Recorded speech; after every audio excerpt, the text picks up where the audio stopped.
రాష్ట్ర వైఎస్ఆర్ కాంగ్రెస్ పార్టీ అధ్యక్షులు ముఖ్యమంత్రి వైఎస్ జగన్మోహన్ రెడ్డి విడుదల చేసిన మేనిఫెస్టోను పాడేరు ఎమ్మెల్యే అభ్యర్థి విశ్వేశ్వరరాజు హర్షం వ్యక్తం చేస్తూ మీడియా సమావేశంలో మాట్లాడుతూ ముఖ్యమంత్రి వైఎస్ జగన్మోహన్ రెడ్డి 5 ఏళ్ల పాలనలో సంక్షేమ పథకాల పేరిట 2019 ఎన్నికల ముందు ఇచ్చిన హామీలు మహిళలు కడుపులో ఉన్న బిడ్డ నుంచి పండు ముసలి వయసు వరకు ప్రతి ఒక్కరికి తోడుగా ఉన్న ప్రభుత్వం జగనన్న ప్రభుత్వం అని అన్నారు. పూర్తి స్థాయిలో సంక్షేమ పథకాలు నెరవేర్చి రాష్ట్ర ప్రజలకు మేలు చేసిన ఘనత జగన్మోహన్ రెడ్డి అని మరొకసారి ఎన్నికల ముందు రాష్ట్ర ప్రజలందరికీ మేలు చేయాలని దృఢ సంకల్పంతో నిన్న ముఖ్యమంత్రి జగన్మోహన్ రెడ్డి కొత్త మేనిఫెస్టో విడుదల చేశారని అన్నారు. అభివృద్ధి, విద్య, వైద్యం, వ్యవసాయం, ఉన్నత విద్య, నాడు నేడు, పేదలందరికీ ఇల్లు, మహిళా సాధికారిత, సామాజిక భద్రత, మరెన్నో సంక్షేమ పథకాలు ఎటువంటి అవినీతికి తావు లేకుండా నేరుగా లబ్ధిదారుల బ్యాంకు ఖాతాల్లోనే జమ చేసే విధంగా ఈ 5 ఏళ్లలో రాష్ట్ర ప్రజలకు అర్హులైన ప్రతి ఒక్కరికి మేలు చేశారని అన్నారు. నేడు కొత్త మేనిఫెస్టోలో చెప్పిందే చేయడానికి ముఖ్యమంత్రి జగన్మోహన్ రెడ్డి అడుగులు వేస్తున్నారని అన్నారు.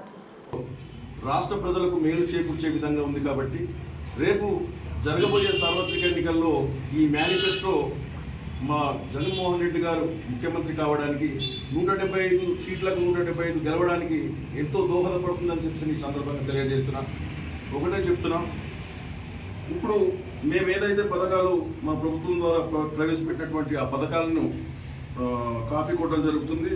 మిగతా ఏదైతే గ్రూపులుగా వస్తున్నటువంటి మిగతా పార్టీల వాళ్ళు కానీ ఇప్పుడు మేము మా ప్రభుత్వం ప్రవేశపెట్టినటువంటి ఏదైతే ఈ మేనిఫెస్టో ఉందో ఇప్పుడు భావితరాలకు మేలు చేసే విధంగానే ఉంటుంది. అలాగే గౌరవ జగన్మోహన్ రెడ్డి గారు ఏదైతే ప్రజలకు ఇచ్చిన హామీలు నెరవేర్చే దిశగానే ఉంటుంది తప్ప నెరవేర్చలేని హామీలు ఏది కూడా ఇవ్వడం జరగలేదు. ఇప్పుడు మనం చూస్తున్నాం, గతంలో చంద్రబాబు నాయుడు అనేక హామీలు ఇచ్చి ఏ ఒక్క హామీ కూడా పూర్తి స్థాయిలో నెరవేర్చలేదు. కానీ ఇప్పుడు మేము చూసుకున్నట్లయితే ఈ నవరత్నాలు ఈ మేనిఫెస్టోలో వచ్చే 5 ఏళ్లలో ప్రతి ఒక్కరికి జీవితం మరింత మెరుగుపడుతుందని సీఎం జగన్మోహన్ రెడ్డి గారు పేర్కొనడం జరిగింది.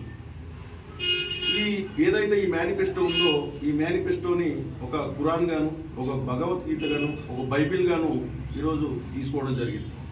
కాబట్టి ఏదైతే ఈ మేనిఫెస్టో ఉందో మా వైఎస్ఆర్ కాంగ్రెస్ పార్టీ మేనిఫెస్టో ఖచ్చితంగా మా పేద ప్రజలకు, మా గిరిజనులకు మంచి చేస్తుందని చెప్పేసి మా గిరిజన ప్రాంత ప్రజలందరూ కూడా ఈరోజు సంతోషిస్తున్నారు, హర్షం వ్యక్తం చేస్తున్నారు.